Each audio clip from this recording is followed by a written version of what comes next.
La vidéo est adressée à Didier Guillaume, ministre de l'Agriculture, Agnès Buzyn, ministre de la Santé, auquel on demande prestement de sortir de l'erreur et de l'ignorance. Nous nous adressons à vous deux tout autant qu'aux citoyens de bon sens, afin de vous faire comprendre que l'agriculture qui nous fait vivre n'est en rien une industrie. Elle est capable d'apporter l'équilibre au vivant, sous certaines conditions, et nous allons vous le faire savoir. Rayer la chimie, rayer l'industrie dans l'agriculture. Tout apport de produits de synthèse n'équivaudra jamais aux produits naturels. Cette chimie perverse, induisant inéluctablement et scientifiquement prouvé par le professeur Louis-Claude Vincent et la bioélectronique, induisant inéluctablement la dégénérescence, donc les virus, le parasitisme, les cancers. Que ces vidéos, il y en aura 5, ne restent pas lettres mortes. Vous le payeriez tôt ou tard avec souffrance atroce à la clé. Désireriez-vous cela, cher ministre? La première partie s'intitule, étant donné la longueur, il y aura 5 parties, s'intitule La saga de la Terre. 1. La Terre, la vie. Nous, agriculteurs, avons cherché la production maximale sans nous occuper de la qualité nutritive de nos aliments. Nous avons empoisonné nos productions, notre environnement et par là même les citoyens du monde et nous-mêmes. Nous sommes loin du bon sens, trop près du marché sur la tête. Voici les réflexions de ce maraîcher, de cet ancien céréalier, conférencier, écrivain, j'en passe. En tout cas, c'est un gars qui s'est sorti de ces divers handicaps, empoisonnements, et qui en est arrivé à devenir un homme très équilibré. La mort, tout autant qu'à moi, ne me fait nullement peur. Nous n'avons pas envie d'être des gens asservis, esclaves. Il y a un siècle, il y avait, tenez-vous bien, Madame Buzyn, 1 milliard de kilomètres carrés de désert. À ce jour, nous avons doublé cette surface. Il ne reste plus que 1,5 milliard de terres exploitables pour 7 milliards d'habitants. Apprivoiser les chèvres il y a 20 000 ans fut une erreur catastrophique parce qu'elles broutent tous les arbustes. Maintenant, les produits chimiques stérilisent nos terres et donnent le même résultat. Actuellement, on perd un département de terres cultivables en France tous les 7 ans, soit 82 000 hectares de terre chaque année. Nous déforestons terriblement. La Hollande, le Liban, l'Afrique, etc. À ce rythme, dans un siècle, restera-t-il une raie de charrues pour planter une salade? Dites-moi, monsieur Guillaume, nous suivez-vous bien?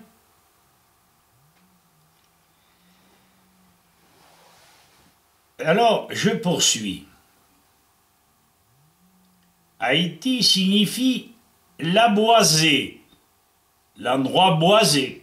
Or, il ne reste plus à ce jour que 4% de surface boisée. Pire, la bonne terre s'est écoulée dans les rivières via la mer. ce maraîcher n'est pas le seul, hein.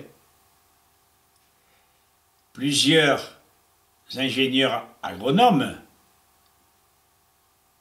du... Ah, j'ai plus leur nom. Monsieur Dufumier, Monsieur Lenègre, Monsieur Claude Bourguignon disent la même chose. Nous perdons 5 tonnes par an et par hectare de terre, ce qui représente grosso modo, quand on mange 1 kilo de pain, nouilles, pâtes, l'équivalent d'1 kilo de terre évacuée vers la mer. Or, la transformation de la roche du sous-sol par les micro-organismes et les plantes pour créer de la terre fine représente 100 tonnes par hectare et par an, tandis que l'érosion va évacuer jusqu'à 10 000 tonnes, soit 100 fois plus. Découverte du sol. On s'intéresse à la surface de la Terre seulement depuis 1980. Rien auparavant n'a été écrit sur les sols. C'est un Russe qui a compris que la roche se décompose par les micro-organismes. On sait depuis 80 que les racines des plantes attaquent par leurs acides le minerai et créent l'argile en 7 heures. Un concentré de silice, de fer et d'aluminium qui, en se cristallisant, forme l'argile et avec la matière organique donne l'humus stable. C'est une bonne nouvelle. Nous avons espoir que la terre puisse se régénérer. La plante prend le manganèse, le calcium, le phosphore, le soufre des roches et aussi la silice, le fer, l'aluminium qui permettent aux végétales de durcir leur membrane. Un grain de blé produit 100 grains.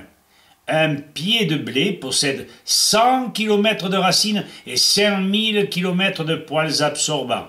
En comparaison, nous avons 11 hectares de villosité dans nos intestins. Les engrais et l'humus. Par les engrais de synthèse, on a détruit les champignons. Or, ce sont eux seuls qui fabriquent l'humus en dégradant la lignine des végétaux et des arbres.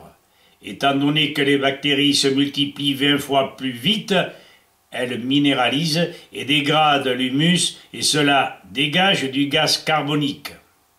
1 tonne de ce gaz est dégagée, tandis que dans un sol sans labour, on stocke 3 à 5 tonnes. Ainsi, on diminuerait de 40% la fuite de gaz carbonique. Sans humus, les minéraux ne peuvent plus être retenus et vont migrer à la mer ou dans le sous-sol. L'argile, mélangée à la matière organique, crée le complexe argilo-humique, c'est-à-dire l'humus qui devient le garde-à-manger de la terre. Pour que se forme ce complexe stable, il faut 1 à 4 tonnes d'excréments de vers de terre chaque jour. Or, les vers de terre, cherchez-les dans les sols non bio. Le calcium est constitué de 2 charges positives se liant aux charges négatives de l'humus et de l'argile, ce qui lui permet d'être fixé. Nous nous sommes aperçus au cours de notre carrière que les pailles des céréales devenaient un problème et nous étions obligés de broyer de plus en plus finement les pailles. Ce fut une aberration d'être obligé de procéder à ce principe sans que l'on nous explique la raison, les pailles n'étant plus dégradées par les micro-organismes. L'ensemble de l'azote produit par la vie du sol, des micro-organismes qui représentent 2300 kg d'azote par hectare, soit près de 10 fois la valeur des apports chimiques que pratiquent les agriculteurs. Que constate-t-on? 1. Le sol, qui possédait 4% de matière organique, est tombé à moins de 1,3%. Au-delà d'un certain seuil, nous allons vers la désertification inéluctable. 2. Les vers de terre disparaissent et la terre perd sa vie.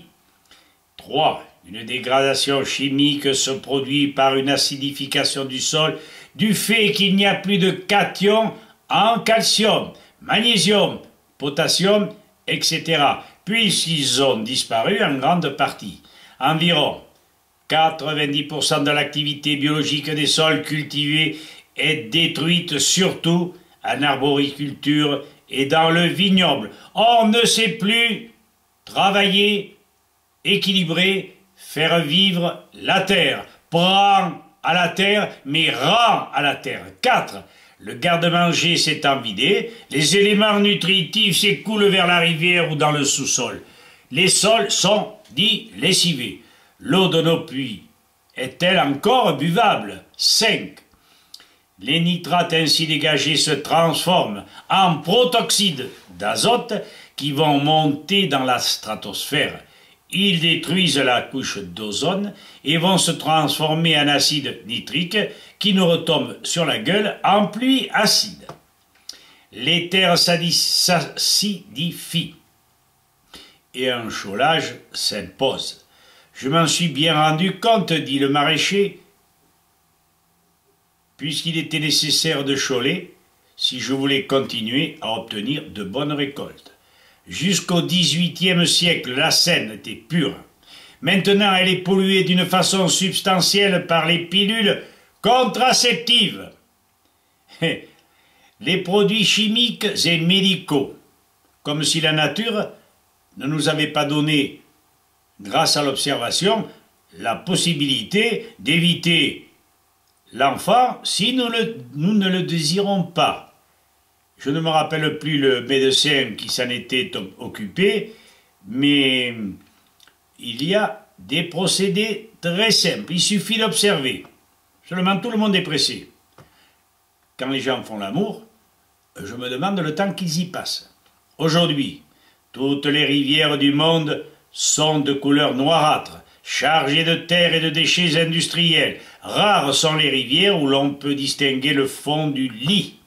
Celle qui s'écoule claire à Charest, en Eure-et-Loire, est une exception.